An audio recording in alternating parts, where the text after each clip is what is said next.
कक्षा 10 वाले विशेषता ध्यान दें, ये क्वेश्चन कैसे बनेगा। ठीक है, √2+1 त्रिज्या वाले एक अर्धगोलाकार गुंबद के शीर्ष पर h ऊंचाई वाला एक झंडा लगा है। तल के एक बिंदु से झंडे के शीर्ष का उन्नयन कोण 30 डिग्री है। गुंबद की ओर d दूरी चलने के पश्चात जहां तक झंडा मात्र दिखाई देता रहे उन्नयन कोण 45 अंश से झंडे की ऊंचाई है। ध्यान से देखिए, एक गुंबद है, गुंबद है और गुंबद पे झंडा तो यहाँ लगा नहीं होगा, एकदम ठीक, एकदम यहाँ पे लगा होगा, भाई झंडा है। तो ये अर्धगोलाकार गुंबद है, ये अर्धगोलाकार। यहाँ पे इससे किसी पॉइंट पर झंडे का उन्नयन कोण किसी समय देखा जा रहा है, तो कितना बन रहा है, 30 डिग्री का बन रहा है। चलो इतना मालूम हो गया भाई, 30 डिग्री का बन रहा है। फिर उसके पश्चात कह रहा है कि जहां तक झंडा दिखाई देता रहे, इसका मतलब यदि वो यहाँ आएगा तब पर भी झंडा दिखाई देगा, यहाँ आएगा तब पर भी झंडा दिखाई देगा, यहाँ आएगा, एक पॉइंट ऐसा आएगा कि अब झंडा उसको केवल दिखाई देता रहेगा यहाँ पे 45 डिग्री, क्योंकि अगर इसके बाद आएगा तो ये जब हम मिलाएंगे, हम हमारी नजर सीधी रहती है, तिखा तो जाएगी नहीं, ऐसे ऐसे तो जाएगी नहीं, हम पहुंच नहीं जाएगी, एकदम सीधी रे हम देखते हैं, सीधे एकदम देखते हैं, एकदम सीधे। अगर हम देख रहे हैं और आगे बढ़े तो जब हम देखेंगे तो यही दिखाई देगा, इससे पूरा का पूरा झंडा ढक जाएगा। यानी झंडा कहां तक दिखाई देगा, जहां तक हमारी दृष्टि वाली रेखा जो है इसको स्पर्श करेगी। तो यहाँ पर 45 डिग्री का कोण बन रहा है। ठीक है, जहां तक झंडा दिखाई दे, यानी इसके बाद जाएंगे तो झंडा दिखावा ही नहीं करेगा। तो कहने का मतलब यह हुआ कि 45 डिग्री का एंगल बना रहा है।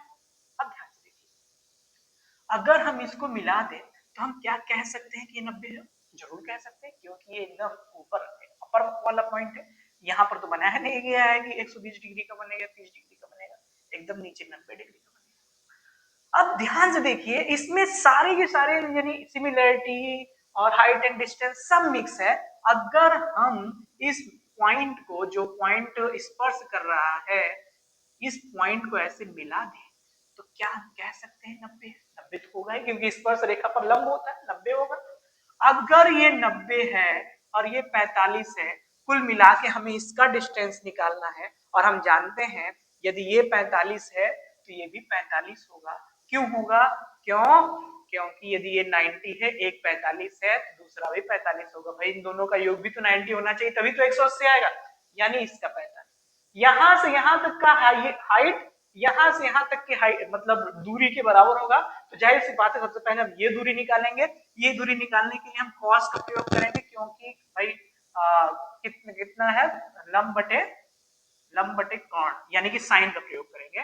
तो sine 45 degree is equal to लंब मान लेते हैं इसको m, इसको मान लेते हैं O M upon O A B, O A. ठीक है, तो OA का मान कितना हो जाएगा, 1/√2 इज इक्वल टू OM कितना है, त्रिज्या है, OM त्रिज्या है, और त्रिज्या है कितना, त्रिज्या है √2 + 1/OA, यानी कि OA की वैल्यू आ जाएगी 2 + √2। ठीक है, यानी ये 2 + √2, ये पूरा का पूरा डिस्टेंस, क्योंकि ये 45 है, ये भी 45, हम पढ़े हैं किसी त्रिभुज में, इस त्रिभुज की बात हो रही है। यदि इस त्रिभुज में दो कोण बराबर है तो उनके सामने वाली भुजा भी बराबर होगी, और सामने वाली भुजा बराबर है तो इसका मतलब ये भी पूरा का पूरा डिस्टेंस कितना हो जाएगा, 2 + √2। ये पूरा का पूरा डिस्टेंस 2 + √2 है, और यहां से यहां तक का डिस्टेंस क्या है, त्रिज्या है, यानी कि पूरे डिस्टेंस में हम इतना घटा देंगे तो ये हमारा हाइट मिल जाएगा। तो 2 + √2 में से क्या घटाएंगे, ये रेडियस घटाएंगे, रेडियस कितना है, √2 + 1।